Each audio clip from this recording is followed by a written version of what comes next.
Hi friends, എല്ലാവർക്കും നമ്മുടെ easy cooking ചാനലിലേക്ക് സ്വാഗതം. അവിൽ കൊണ്ട് വളരെ എളുപ്പത്തിൽ ഉണ്ടാക്കാവുന്ന ഒരു ലഡുവിൻ്റെ റെസിപ്പി ആയാലോ. അതിനായി പാനിൽ 2 കപ്പ് അവിൽ ചേർക്കാം. കൂടെ തന്നെ 1 കപ്പ് തേങ്ങ ചിരകിയതും ചേർത്ത് നല്ലവണ്ണം ക്രിസ്പിയാക്കി എടുക്കാം. ഈ ഒരു പരുവത്തിലാകണം.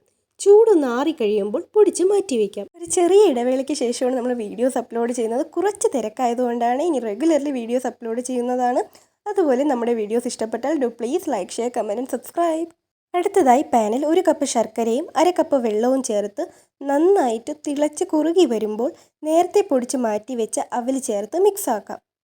കുട്ടികൾക്കൊക്കെ സ്നാക്സ് ആയിട്ട് തയ്യാറാക്കി കൊടുക്കാവുന്ന ഒരു റെസിപ്പിയാണ്. ഒരുപാട് ഇഷ്ടത്തോടെ ആസ്വദിച്ച് കഴിക്കും. അത്ര ടേസ്റ്റാണ് നമ്മുടെ ഈ ലഡുവിന്. സോ എല്ലാവരും ട്രൈ ചെയ്ത് കമൻറ്റ് ബോക്സിൽ ഫീഡ്ബാക്ക്സ് അറിയിക്കണം.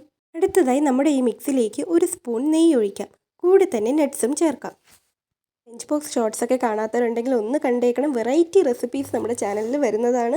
പുതിയ എന്തെങ്കിലും ഐറ്റംസ് നമ്മൾ ട്രൈ ചെയ്യണമെന്നുണ്ടെങ്കിൽ കമൻസായി അറിയിച്ചാൽ മതി, നമ്മളത് തയ്യാറാക്കുന്നതാണ്. ഇനി നമുക്ക് നട്ട്സ് ചേർത്ത് കൊടുക്കാം. നന്നായി മിക്സ് ചെയ്യാം. ഈ സമയത്ത് അവിലും നട്ട്സും നെയ്യും എല്ലാം കൂടെ ചേർന്ന് നല്ലൊരു മണം കിട്ടുന്നതാണ്. ഇനി സ്റ്റൗ ഒന്ന് ഓഫ് ചെയ്യാം. ഇനി നമുക്ക് ഈ മിക്സിനെ ലഡു ആക്കി എടുക്കാം. ചെറു ചൂടോടെ ഉരുട്ടി ബോൾ ഷേപ്പാക്കി എടുക്കാം. ഇതാ നമ്മുടെ ഹെൽത്തിയും ടേസ്റ്റിയുമായ അവൽ ലഡു റെഡി ആയിട്ടുണ്ട്. പുതിയ റെസിപ്പിയായി വീണ്ടും വരുന്നവരേക്കും till then stay healthy, stay happy, stay safe. By.